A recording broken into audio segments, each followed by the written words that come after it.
आप सभी का स्वागत है एमटी फिजिक्स मंत्रा क्लासेस में। न्यूमेरिकल को आगे बढ़ाते हुए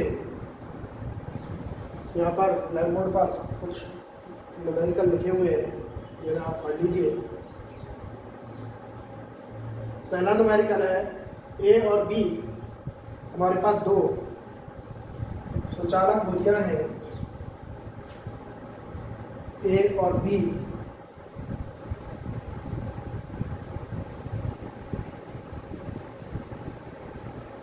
पहले एक गोली पर 40 माइक्रोकूलम और दूसरी पर -10 माइक्रोकूलम का आवेश है। इनके बीच की दूरी 2 मीटर है।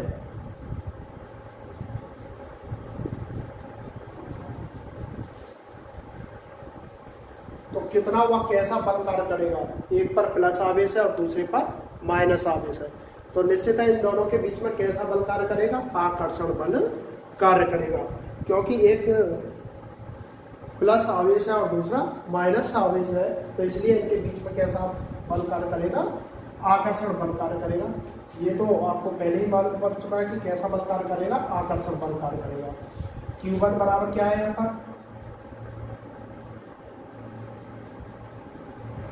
तो ये हो गया 40 गुणा 10⁻⁻⁶ कूलम। Q2 बराबर कितना है? -10 माइक्रोकूलम। तो ये हो गया -10 गुणा 10⁻⁶ कूलम।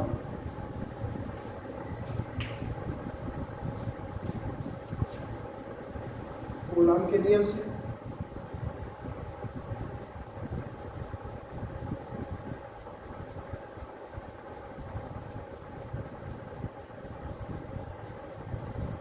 F बराबर क्या होगा? 1/4πε0। ये आप सूत्र पढ़ चुके हो। Q1 Q2 बटे R²। बीच की दूरी कितनी है आपकी?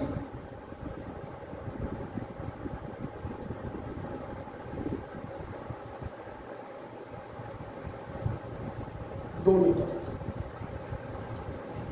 इसका मान जो है निश्चित होता है 9 गुणा 10⁻⁹, 40 गुणा 10⁻⁻⁶, 10 गुणा 10⁻⁻⁶। जो ये प्लस और माइनस का चिन्ह है, केवल ये क्या बताएगा आपको कि इनके बीच में जो बल लग रहा है वो कैसा होगा? आकर्षण होगा या फिर प्रतिकर्षण होगा। तो इसलिए यहाँ पर प्लस या माइनस के चिन्ह लगाने की आवश्यकता नहीं है। R बराबर 2 है, 2 का होल स्क्वायर। मैंने आपको बताया था कि मल्टीप्लाई में जो है घातें जुड़ जाती है। -6 और -6 -² बटे 2 दूनी 4, 4 से ये 10 बार हो गया। तो ये कितना आएगा? 900 गुणा 10⁻⁻3। कितने पॉइंट आगे बाईं तरफ चलते हैं तो घात में उतनी ही प्लस हो जाती है और दाईं तरफ चलने पर घात उतनी ही माइनस हो जाती है। हम कितने कदम आगे चल रहे हैं? 1 2 3। यहाँ -3 है तो इसको लिख सकते हैं 0.90 न्यूटन। कैसा बल कार्य करेगा? आकर्षण, क्योंकि एक प्लस का है और एक माइनस का।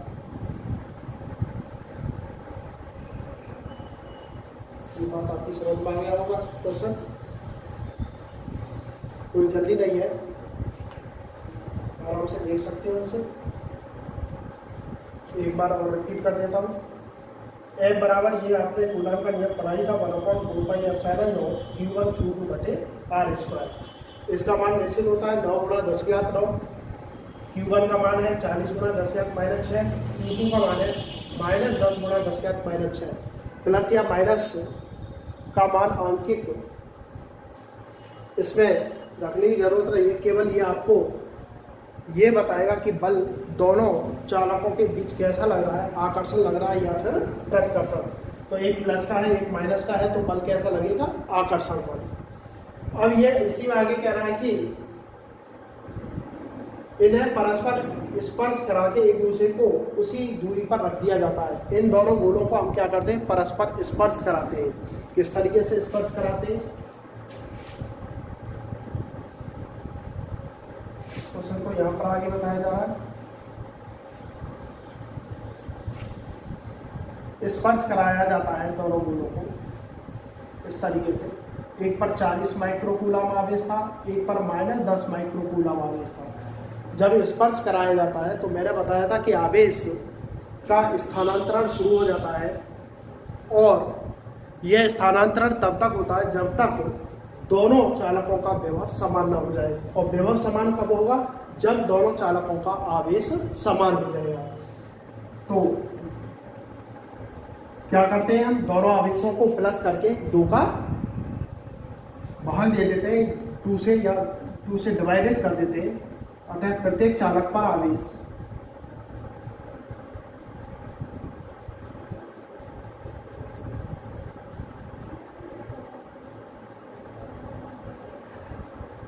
Q1 डैश बराबर Q2 डैश बराबर 40, एक माइनस का है तो प्लस माइनस माइनस होगा,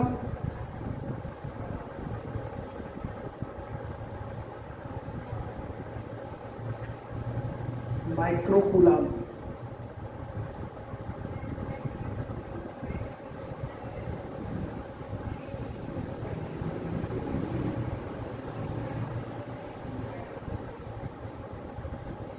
तो प्रत्येक चालक पर आवेश कितना हो गया, 15 × 10⁻⁶ कूलम।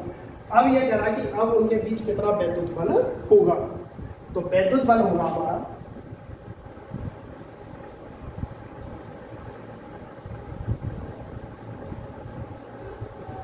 दोनों पर, अब कैसा आवेश हो गया, दोनों पर धनात्मक आवेश हो गया। यहाँ पर देखिए दोनों पर बराबर आवेश हो गया और धनात्मक आवेश हो गया 15 × 10⁻⁶। तो निश्चित है इनके बीच में कैसा बल लगेगा, प्रतिकर्षण बल। तो F डैश बराबर क्या होगा, 1/4π ε0 Q1 डैश Q2 डैश बटे R²। तो 9 × 10⁻⁹ इसका मान 15 × 10⁻⁶, 15 × 10⁻⁶ बटे उतनी ही दूरी पर रख दिया जाता है 2 का होल स्क्वायर। करेंगे 9, 15 × 15 10⁻⁹ -12 बटे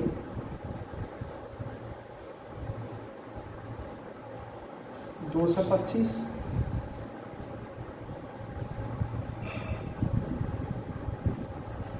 गुणा कीजिए 45, 18 × 4 22, 18 × 2 20, भाग देने पर कितना आएगा 16, 4, 16,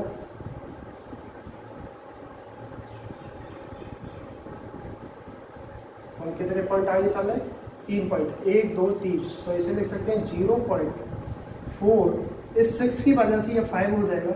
इतने न्यूटन कैसा बल लगेगा, प्रतिकर्षण।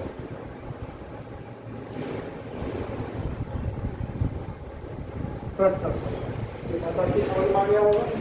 दोनों आवेश कैसे हैं हमारे, धनात्मक। तो पहली बात ये हो गई कि इसमें जो है प्रतिकर्षण बल लगेगा। अब कितना लगेगा ये आपने सॉल्व कर लिया है उसी प्रकार से। अब यदि ये कह रहा है कि यदि एक गोली को पृथ्वी से जोड़ दिया जाए,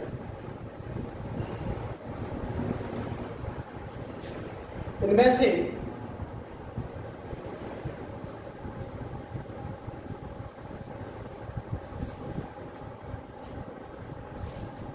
एक गोली को जो है पृथ्वी से जोड़ दिया जाए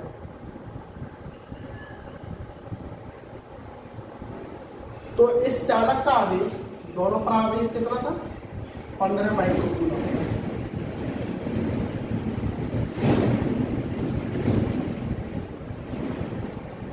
तो इस चालक का संपूर्ण धनावेश किस में चला जाएगा, पृथ्वी में। जब आवेश चला जाएगा तो इस आवेश के कारण इस चालक पर कोई भी बल नहीं लगेगा और उस स्थिति में बल कितना हो जाएगा हमारा, 0 हो जाएगा। तो यहाँ पर लिखेंगे यदि चालक बी को, ये आपका ए था, ये बी था, पृथ्वी से जोड़ दिया जाए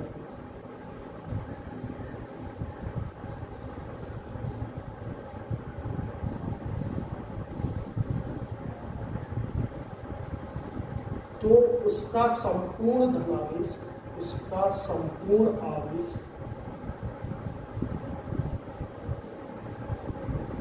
पृथ्वी द्वारा उदासीन हो जाएगा।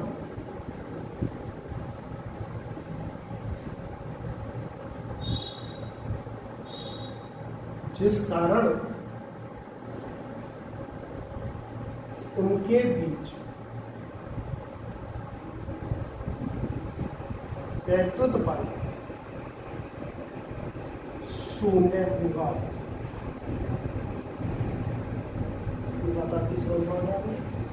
कि यदि हम बिंदु बी को पृथ्वी से जोड़ दें तो इसका जो संपूर्ण आवेश है वो किसमें, पृथ्वी के कारण ये उदासीन हो जाए। ये कह सकते हैं कि इसका संपूर्ण धनावेश जो है किसमें चला जाएगा, पृथ्वी में चला जाएगा। नेक्स्ट क्वेश्चन है हमारा, दो सुचालक गोले ए तथा बी, हमारे पास दो गोले हैं ए और बी, ये आपका ए गोला है, ये आपका बी गोला, एक दूसरे से कुछ दूरी पर स्थित है। देखिए न्यूमेरिकल शुरू करने से पहले यदि उस न्यूमेरिकल की स्थिति क्लियर हो जाती है तो हम न्यूमेरिकल को आराम से बहुत इजीली कर सकते हैं। हमारे पास दो सुचालक गोले ए और बी कुछ दूरी पर स्थित है। मान लीजिए इनके बीच की दूरी हमने कितनी मान ली, आर, तो ये जो है आर दूरी पर स्थित है।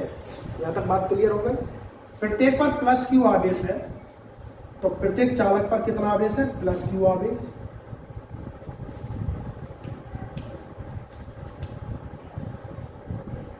प्लस क्यू आवेश, इस पर भी प्लस क्यू आवेश है। वे एक दूसरे को 10⁻⁵ न्यूटन के बल से प्रत्कर्षित करते हैं। इनके बीच लगने वाला बल जो है, बल F, वो कितना है, 10⁻5 न्यूटन। दोनों ही धन आवेश है, तो कैसा बल लगेगा, प्रतिकर्षण बल। ये इसी बात को कह रहा है कि प्रतिकर्षित कर रहे हैं। तो पहले यहां तक स्थिति क्लियर आपकी क्लियर हो गई होगी। तो अब हमें क्या करना होगा इस स्थिति में, ये बाद की बात है, समान आकार का तीसरा सुचालक ये बाद में देखेंगे। तो पहले यहां तक क्या करेंगे, इसके कारण जो है एक वैल्यू निकाल लेते हैं, F बराबर कूलाम के नियम से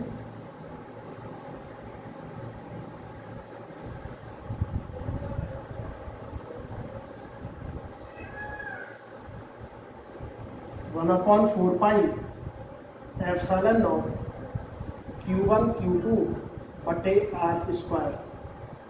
Q1 बराबर Q2 बराबर क्या है, यहाँ पर आवेश का मान Q, ये 10⁻5 न्यूटन से कर रहे हैं प्रतिकर्षित। 9 × 10⁹ इसका निश्चित मान होता है, Q × Q बटे R स्क्वायर। तो ये क्या होगा, Q स्क्वायर बटे R स्क्वायर, 10⁻5 बटे 9 × 10⁹। इस मान को जो है हम किस में लिया है, बटे में लिया है। तो ये कितना हो जाएगा,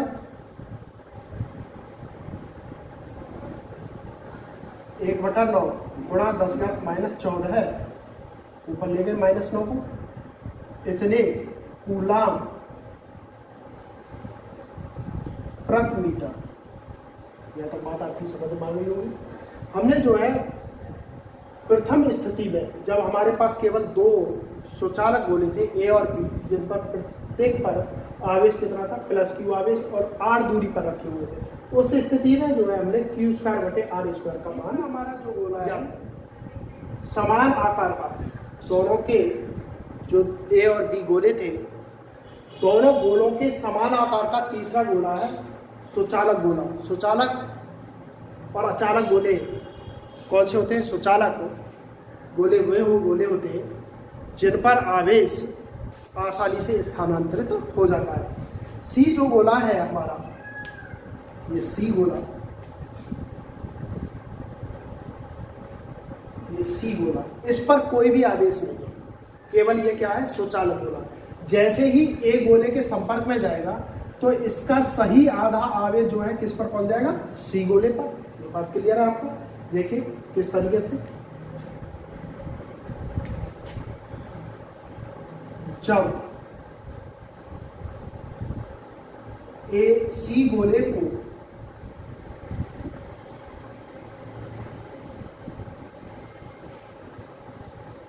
ए गोले के संपर्क में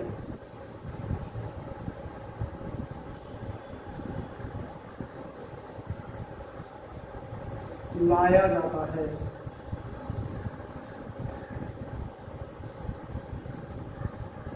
प्रत्येक गोले पर आवेश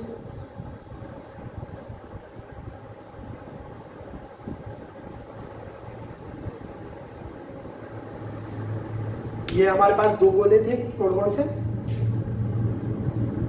ए और ये सी। ये आपका ए गोला है जिस पर क्यू आवेश है, ये आपका सी गोला है जिस पर कोई आवेश नहीं। तो आवेश कितना हो जाएगा, क्यू ए बराबर क्यू सी बराबर क्यू बटे 2, क्योंकि मैंने बताया था कि दोनों आवेशों को जोड़ देते हैं और बटे 2 कर देते हैं। तो इस पर आवेश q है, इस पर आवेश 0 है, तो q प्लस 0 बटे 2, तो कितना हो जाएगा, q बटे 2। अब क्या करते हैं, C गोले को अब B गोले से स्पर्श कराते हैं। तो C गोले पर आवेश कितना आ चुका है, q बटे 2। अब B गोले से स्पर्श कराते हैं। देखिए जब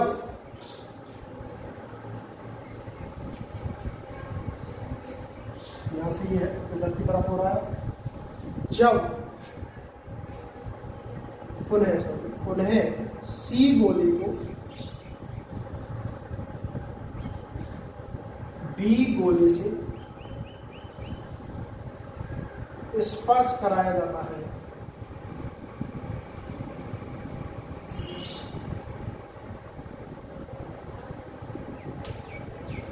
अब क्या करा, बी गोले से स्पर्श करा रहे हैं। तो हमारे पास एक सी गोला है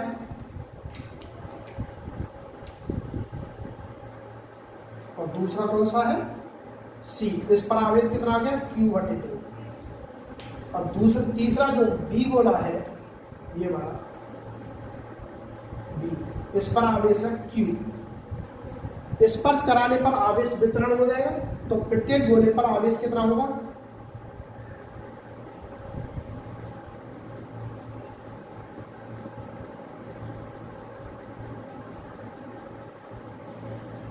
क्यू बी बराबर क्यू सी बराबर कितना होगा, क्यू प्लस क्यू बटे 2 बटे 2।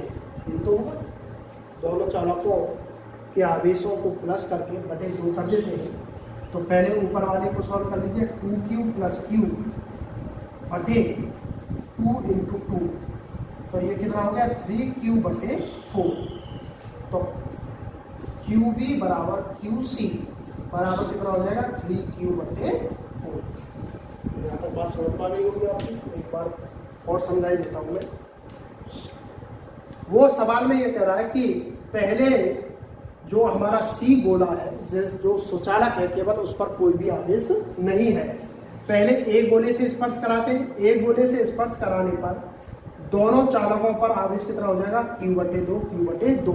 चूंकि अब सी गोले पर कितना आवेश आ चुका है, क्यू बटे 2। अब इस गोले को हमने बी गोले से स्पर्श कराया, बी गोले से स्पर्श कराया, तो उस स्थिति में क्यू बी और क्यू सी पर आवेश कितना हो जाएगा, 3q बटे 4। अब सी गोले को ठीक इन दोनों के मध्य में रख दिया जाता है। तो किस प्रकार रखा जाता है,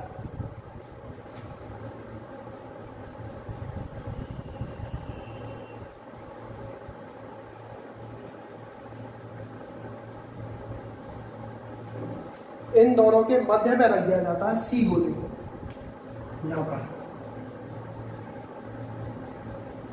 अब इन पर आवेश कितना हो गया, एक गोले पर आवेश हो गया था क्यू बटे 2, इस पर हो गया था 3q/4 और इस पर भी हो गया था 3q/4। दूरी कितनी हो जाएगी, r दूरी थी तो r/2 और r/2 बिल्कुल ठीक बीच में रख दिया जाता है गोले C को, तो आधी आधी दूरी हो जाएगी r/2 और r/2। अब ये कह रहा है कि सवाल में कि गोले C पर लगने वाले परिणामी वैद्युत बल, इस C पर लगने वाला परिणामी बल हमें ज्ञात करना है। सवाल आपकी समझ में आ गया होगा, तो किस तरीके से करेंगे आप।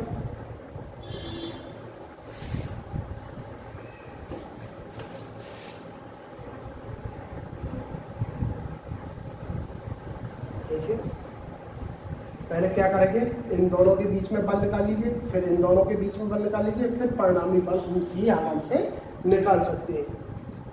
किस तरीके से करेंगे देखिए,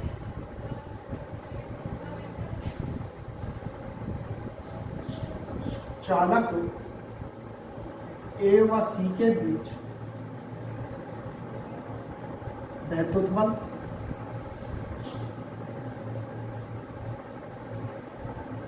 FAC बराबर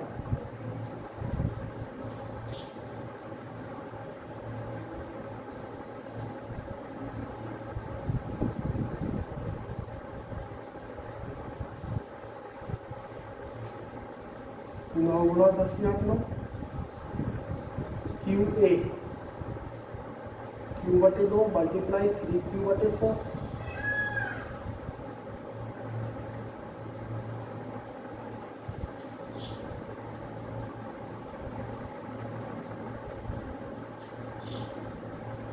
ये हो गया 3Q²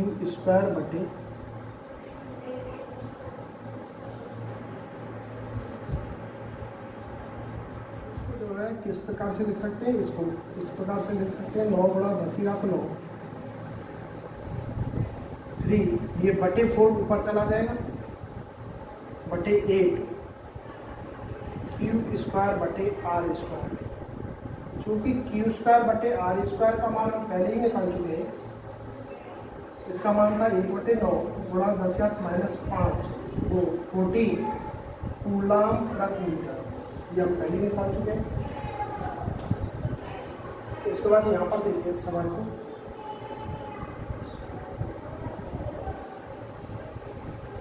तो FAC बराबर कितना आएगा,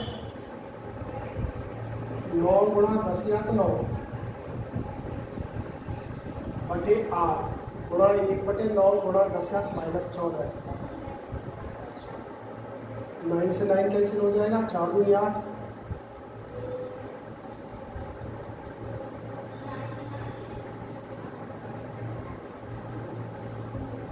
-5 न्यूटन। अब किसके बीच निकालेंगे, बिंदु B व C के बीच, चालक B व C के बीच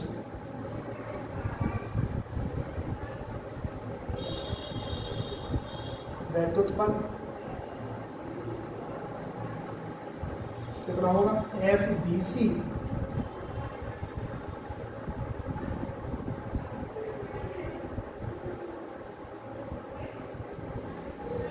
R²। इसको हमने R1 मान लिया था, इसको R2 मान लिया, दूरियां समान है, तो इसका मान कितना होगा, 9 गुणा 10⁻9। QB का मान कितना है, 3Q/4, QC का मान भी 3Q/4 बटे R/2 का होल स्क्वायर।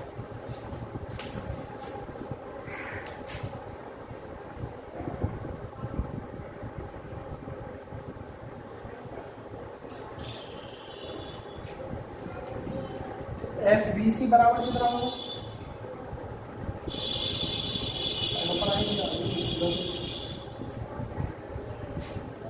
9 गुणा 10⁻9, ये कितना हो गया, 3 या 9 बटे 16 Q² बटे 3 या 9 बटे 16 Q² बटे R²/4। तो हम इसको लिख सकते हैं 9 गुणा 10⁻9 गुणा 9 बटे देखिए 4 ऊपर पहुंच जाएगा और 16 नीचे आ जाएगा। क्यू स्क्वायर बटे आर स्क्वायर, 9 गुणा 9,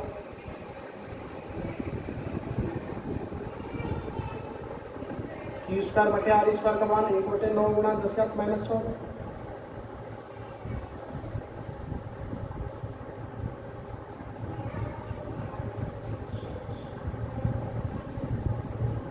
भाग देने पर 2.25 गुणा 10⁻5 न्यूटन। किसकी वैल्यू ज़्यादा है? बिंदु बी से सी की ओर लगने वाले इसकी वैल्यू ज़्यादा है।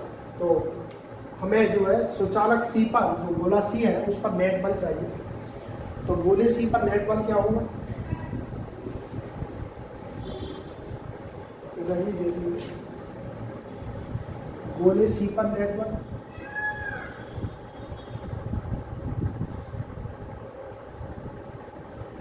एफ सी बराबर F B C minus F A C, net बल की बात कर रहा है। तो क्या होगा? 2.25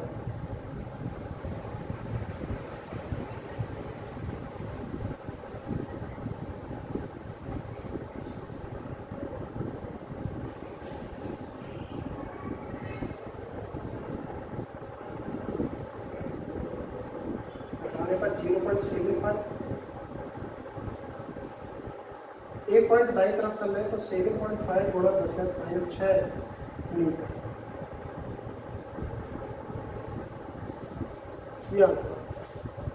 ये बात आप सवाल जो है समझ में आ गया होगा। हमें बिंदु जो गोला सी था उस पर नेट बल निकालना था। पहले हमने ए से सी के बीच निकाल लिया, फिर बी से सी के बीच निकाल लिया। जो बल ज़्यादा था उसमें से जो है हमने कम बल को घटा दिया। तो सी पर लगने वाला नेट बल जो है किधर की ओर कार्य करेगा? बिंदु ए की ओर कार्य करेगा, क्योंकि इस पर बल जो है कम था।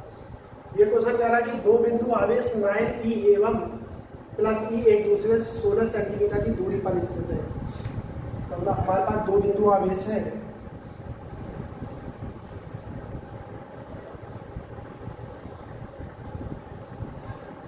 एक पर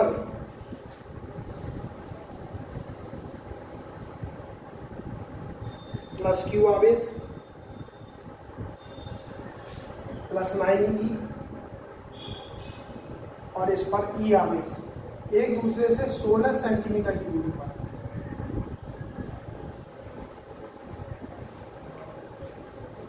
यह कह रहा है कि इनके बीच एक आवेश q को कहां रखा जाए कि वह संतुलन में हो। कहीं पर भी मान लीजिए q आवेश को हमने मान लीजिए यहाँ पर मान लिया, q आवेश को यहाँ से मान लिया x दूरी, तो ये कितनी रह जाएगी? 16 - x सेंटीमीटर। q आवेश चूंकि तीनों ही धनात्मक है, 9eV आपका धनात्मक आवेश है, eV धनात्मक आवेश है, q आवेश भी आपका हो सकता है ये धनात्मक हो और ऋणात्मक भी हो सकता है। वो कह रहा है कि संतुलन कहाँ रखा जाए। हमने x दूरी पर मान लिया, तो इस 9e के कारण q पर लगने वाला बल कितना होगा? F1। e के कारण इस पर लगने वाला बल होगा F2।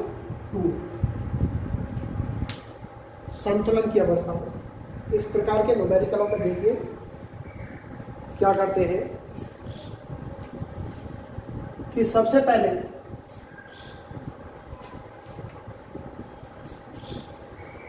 सवाल में ये कह रहा है कि इस आवेश को कहाँ रखें कि वह संतुलन की, मतलब दोनों ओर से ये संतुलन की अवस्था में है। तो यहाँ पर लिखेंगे संतुलन की अवस्था में।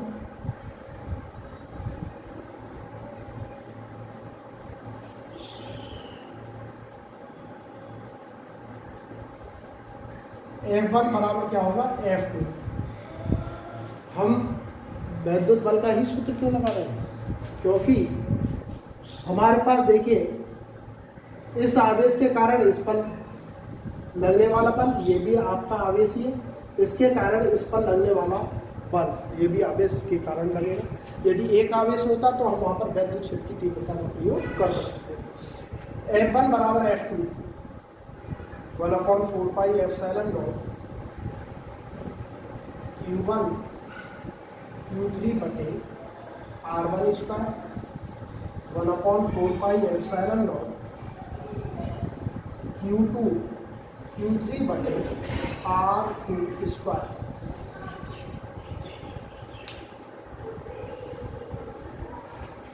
Q1 बराबर कितना है हमारा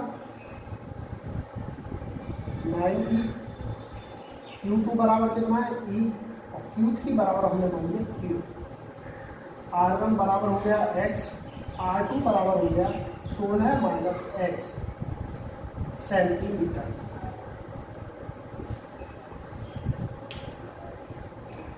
और इसको सॉल्व कीजिए 1/4π से लेकर कैंसिल हो गया 9E इंटू Q बटे एक्स स्क्वायर, ये हो गया E इंटू Q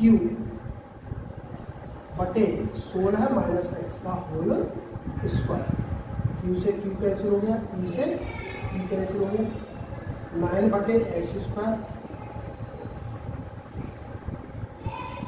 देखिए इस स्थिति में क्या करते हैं, दोनों पक्षों का वर्गमूल निकाल लेते हैं। वर्ग मत खोलिए, इसका वर्गमूल निकाल लेते हैं। दोनों पक्षों का वर्गमूल लेने पर क्या होगा 3 बटे x 16 minus x cross multiply कर दीजिए।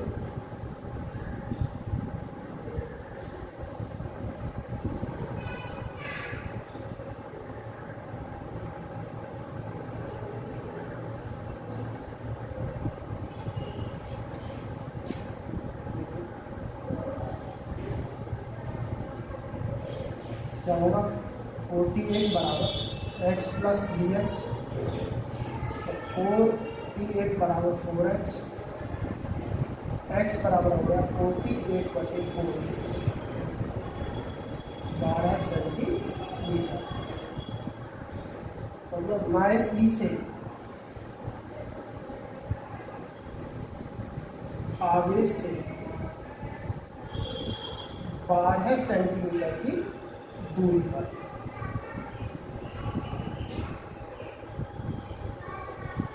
हमको ये आवेश रखना होगा। ये सवाल आपकी समझ में आ गया होगा।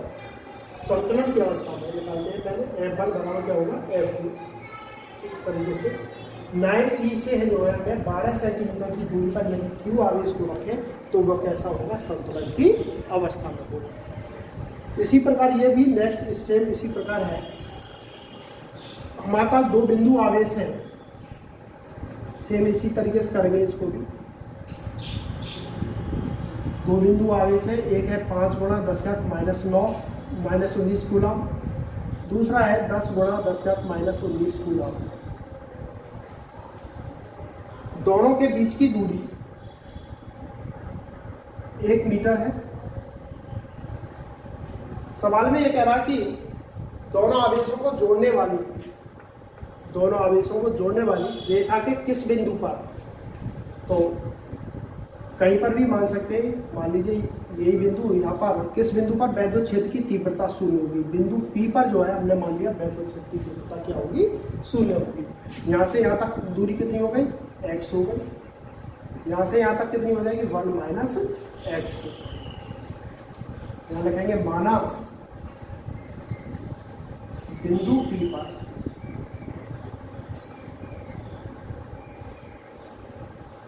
वैद्युत क्षेत्र की तीव्रता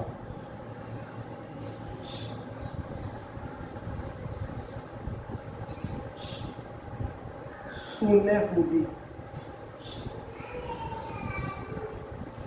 तो देखिए इस के कारण, इस आवेश के कारण वैद्युत क्षेत्र की तीव्रता E1 जो है इधर की तरफ कार्य करेगा और इस आवेश के कारण E2 जो है इधर की तरफ वैद्युत क्षेत्र की तीव्रता होगी। तो संतुलन की अवस्था में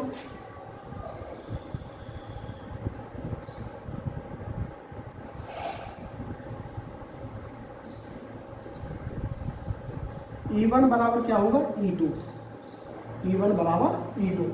तो वैद्युत क्षेत्र की तीव्रता का सूत्र क्या है? बिंदु आवेश के कारण 1/4 पाई एप्सिलॉन नॉट Q1 बटे R1 square 1/4 pi epsilon not Q2 बटे R2 स्क्वायर। 4 पाई ऐसा ये कैंसिल हो जाएगा। Q1 बराबर क्या है यहाँ पर?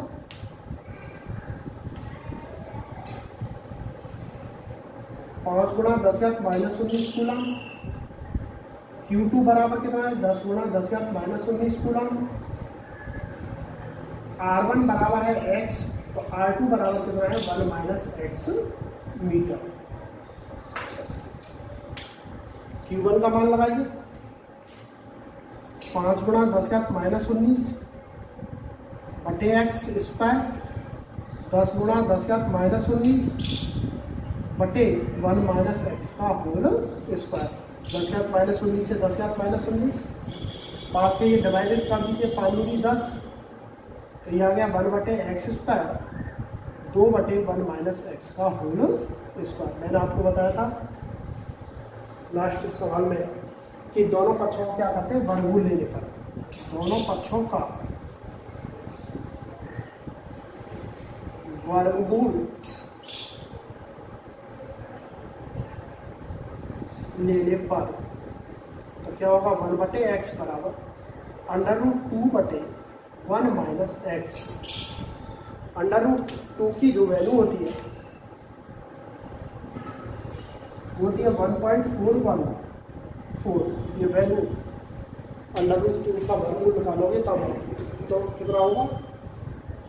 1.414।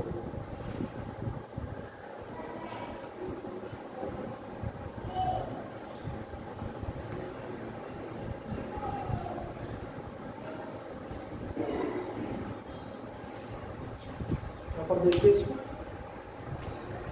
कितना होगा? 1 बटे एक्स बराबर 1.414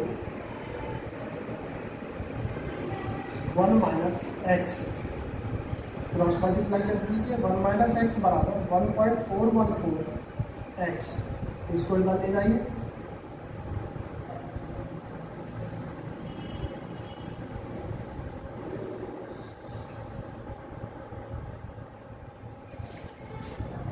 तो इस पॉइंट को हटाएंगे।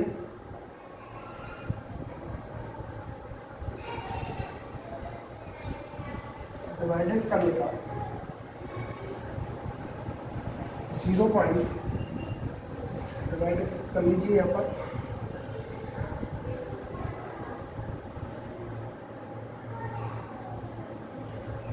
फोर के करीब जाएगा।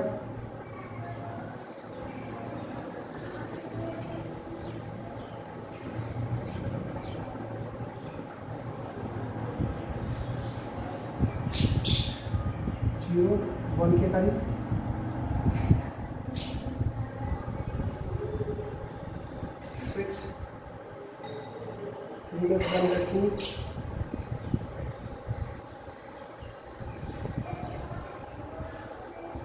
फिर लगभग 4 के करीब जाएगा मीटर। या इसको लिख सकते हैं x बराबर 41.41 सेंटीमीटर। मतलब हमारा जो है ये 5 गुणा 10⁻⁻19 कूलम से 41.4 सेंटीमीटर की दूरी पर बिंदु P रखा जाए, जहां वैद्युत क्षेत्र की तीव्रता कितनी हो सकती है? हमारी 0 हो सकती है। ये आपकी समझ में ये न्यूमेरिकल आ गए होंगे। एक में था कि वैद्युत बल कहाँ पर संतुलन की अवस्था में होगा। हमारा जो आवेश Q को रखे तो वो कहाँ रखा जाए कि संतुलन की अवस्था में हो। ये क्वेश्चन जो है बोर्ड की परीक्षा में काफ़ी बार पूछे गए हैं। बहुत अच्छे क्वेश्चन है। एक बार और समझ लीजिए इनको। वो क्वेश्चन समझा ही जाता, इसको समझ लीजिए। बिंदु P पर तो इस आवेश से हमने जो है x दूरी पर किधर से भी मान सकते हो, इधर से भी मान सकते हो x दूरी, इधर से भी मान सकते हो x दूरी। तो हमने इस आवेश से जो है हमने x दूरी पर बिंदु P मान दिया, जहां हम मान सकते हैं कि वैद्युत क्षेत्र की तीव्रता क्या होगी? हमारी 0 होगी। तो संतुलन की अवस्था में क्या होगा, E1 माइनस E2। देखिए दोनों की दिशा कैसी है, E1 की दिशा इधर की तरफ है, E2 की दिशा इधर की तरफ है, तो E1 माइनस E2 बराबर क्या होगा, शून्य होगा। तो E1 बराबर क्या हो जाएगा, E2 हो जाएगा संतुलन की अवस्था में। ये सूत्र होता है बिंदु आवेश के कारण वैद्युत क्षेत्र की तीव्रता ज्ञात करना। तो 1/4πε0 Q बटे R1 स्क्वायर, ये 1/4πε0 Q2 बटे R2 square. Q1 Q2 R1 R2 के मान ये है, ये कैंसिल हो जाएगा, कट जाएंगे। दोनों पक्षों क्या करेंगे इस स्थिति में, वर्गमूल लेने का। कभी भी वर्ग मत खोलिए इनका, फिर सवाल में दिक्कत होगी। आप सिर्फ इनका क्या करेंगे, वर्गमूल लेंगे, वर्गमूल निकालेंगे तो ये आ जाएगा 1/x √2 का वर्गमूल जो होता है वो निश्चित होता है 1.414, याद रख सकते हैं या फिर निकाल सकते हैं। तो इस प्रकार इसको सॉल्व करेंगे तो ये आएगा 0.414 मीटर, या फिर इसको लिख सकते हैं सेंटीमीटर में 41.4 सेंटीमीटर, जो 5 × 10⁻⁻19 कूलाम से इतनी दूरी पर यदि हम बिंदु P को रखेंगे तो वहाँ वैद्युत क्षेत्र की तीव्रता क्या होगी, हमारी शून्य होगी।